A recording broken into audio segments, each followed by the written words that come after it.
So I rolled an 11, which, no, I'm going this one over here, but, and oh, this one, I just wish I could. Okay, I can see what's going on now. Now I can actually play the game. Hey there, I'm Permanent DM, the creator of the game All Mice Die, and today's topic is about destroying the GM screen.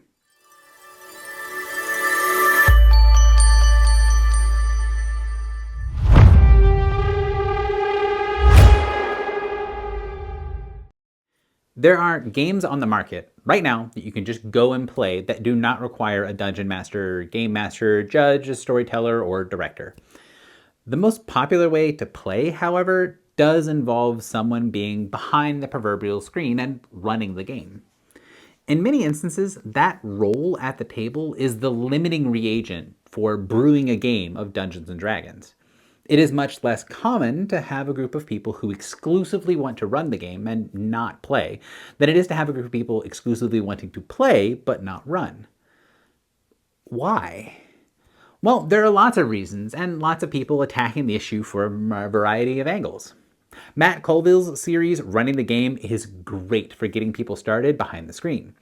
Matt Mercer putting Critical Role in the public eye helps to explain to new people what it's all about and increases the number of people playing the game overall. Other people, some of whom will not be named Matt, I assume, hit it from the angles of confidence, world building, and adventure design, including game design as well.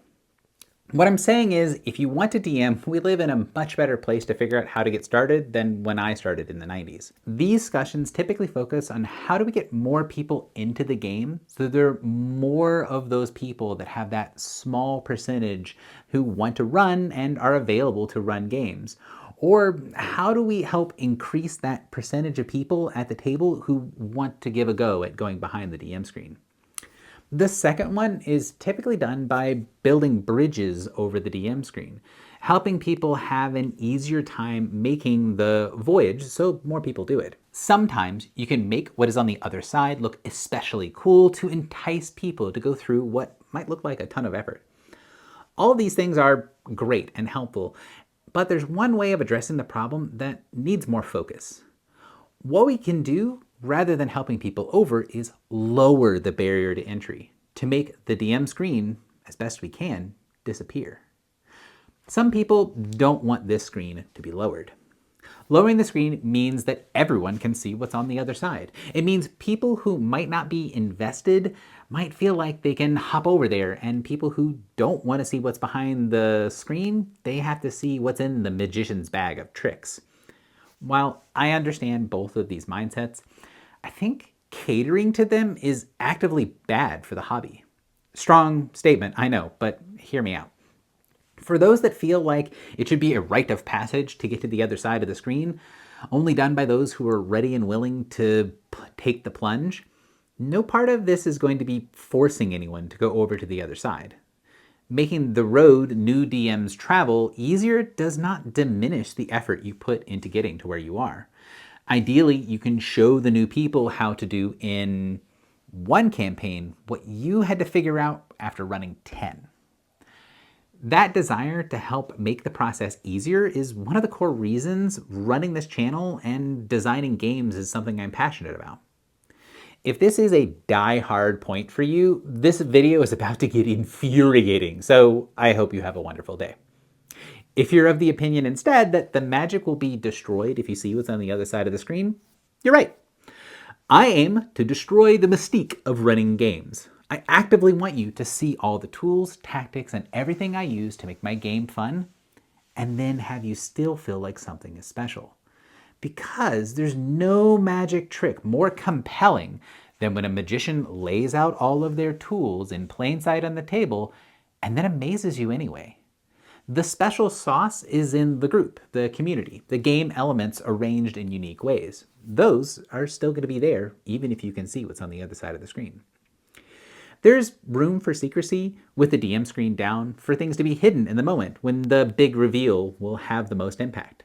But knowing the tools that are being used makes those reveals better, and if there are things back there that are problematic when you bring them into the light, maybe they deserve to be brought into the light and given the chance to survive on their merits alone.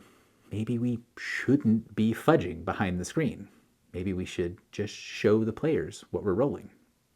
Well, that was dangerously close to being a rant. So let's get into lowering the screen and showing you what tools will make it easier for you to step behind the screen.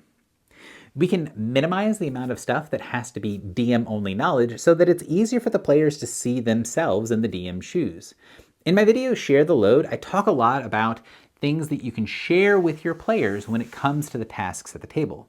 Monster hit points, disposition rolls, publicly available DCs or TNs, things that are openly displayed in public roles.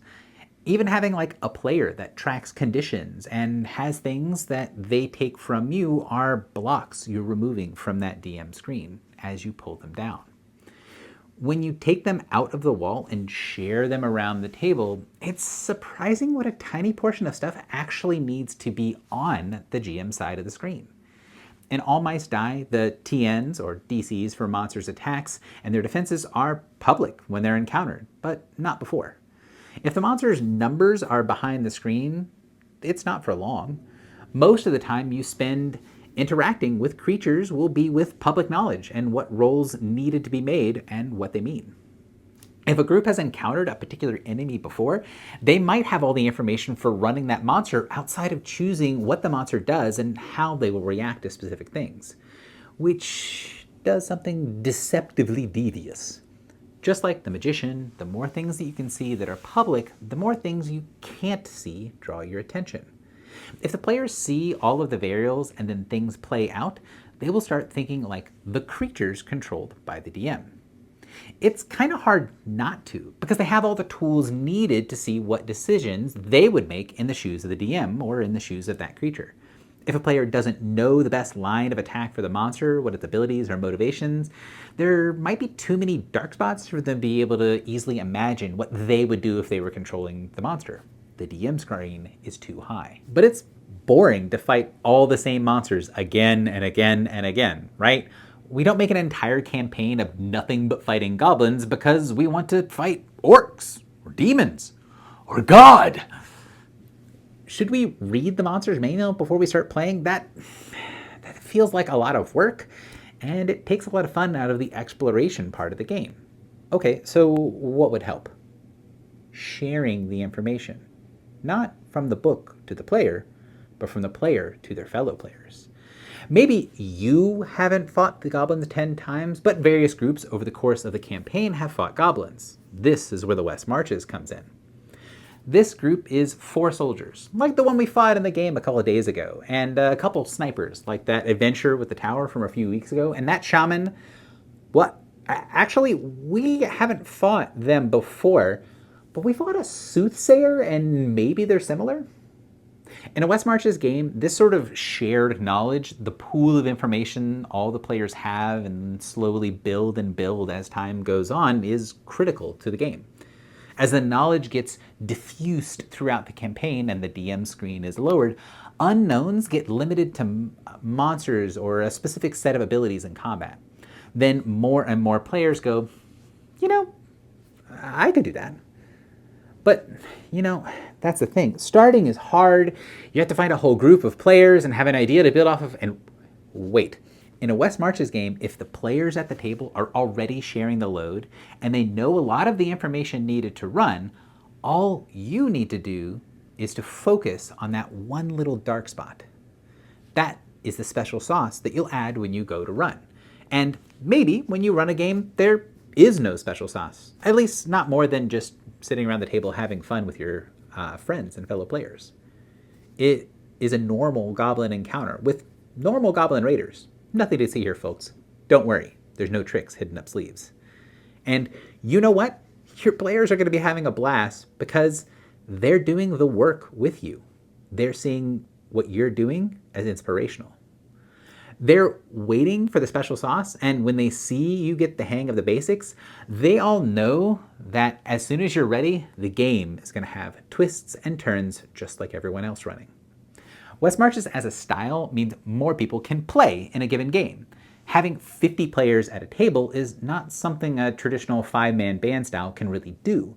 but you should always have room for more at the West Marches table. I go into more detail in the games you will actually play video, but having a game that lets you easily accommodate for a larger pool of players and then using techniques to make larger percentage of those players feel more comfortable getting behind the screen kind of ends up being the best of both worlds. You can also apply all that knowledge from people on YouTube if you want to further hone your craft. I've implemented these techniques over the years and sometimes ended up in situations where we have 20 or 30 people running games in a given campaign, and I'll be doing it again soon. If seeing these things get implemented would be better than just listening to me talk about it, you should join our Discord and see when the launch of the next West Marches campaign is going to be. Or, depending on when you're watching this video, join the Discord now and figure out how to jump into a game. Even if it isn't a game I'm running, there's a section that will allow for other West Marches games for people to advertise in, so you can find a community and put some of these things into practice if it sounds fun to you. In my experience, once people realize just how easy that step can be from one side to the other, the act of going back and forth just becomes a matter of the group, the situation, the day, and rather than being cemented in one place at the table, everyone is able to move freely about the country. If you like what I'm doing here, like, subscribe, hit the bell button below, and consider supporting me on Patreon if you want access to more cool stuff. My West Marches game, All Mice Die, is launching on Kickstarter soon, and if you want to hear about it, there's a link in the description down below. And remember, you can join the Discord and join the conversation, potentially even joining my game at the table. Because at the end of the day, West Marches is all about community. Until next time, thanks for watching.